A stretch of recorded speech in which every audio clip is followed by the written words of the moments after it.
সকালবেলা থেকে চারিদিকটা বেশ ঝলমলে রোদ্দুর আর গরম গরমও আভাস এসে গিয়েছে, তাই ভাবলাম আজকে একটু স্কিন কেয়ারটা করে নিই। প্রচণ্ড ঠান্ডার মধ্যে তো ঠান্ডা জলের ভিতরে হাতই দিতে ইচ্ছা হচ্ছিল না, স্কিন কেয়ারের কী করব। আর সব থেকে বড় কথা, আজকে সকাল সকাল সমস্ত কাজকর্ম সারা হয়ে গিয়েছিলো, তাই ভাবলাম নিজের দিকে একটু সময় দিই। আর সামনে তো সরস্বতী পুজো। আজকে আমি মেখেছিলাম লোটাসের উপটান। ওটা এত ভালো না, তোমাদেরকে কি বলবো, 15 মিনিটের মতো স্কিনে লাগিয়ে রাখলে হাতে গলায় মুখে সব জায়গায় তোমরা ওটা অ্যাপ্লাই করতে পারো। একটু গোলাপ জলের সাথে ওটাকে অ্যাপ্লাই করতে হয়। মাখা হয়ে গিয়েছে, স্কিনটা দেখেছো তো কত ব্রাইট। তারপর ভাবলাম আজকে রাত্রিবেলা একটু ডালগোনা কফি বানাবো। এটা আমরা তিনজনেই খেতে খুব ভালোবাসি, আর এই হালকা হালকা ঠান্ডার মধ্যে তো সন্ধ্যে থেকে একটু ঠান্ডাটা পড়ছে, এই কফিটা খেলে মন্দ লাগে না।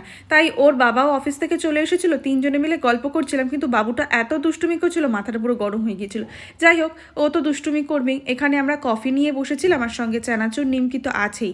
কফিটা দেখছো কত সুন্দর হয়েছে। ফালতু ফালতু ওই কফি ক্যাফেতে গিয়ে এত পয়সা খরচা করে বাড়িতেও বানিয়ে নেওয়া যায়, আর বাড়িতে বানালে মন্দ হয় না। টাটা।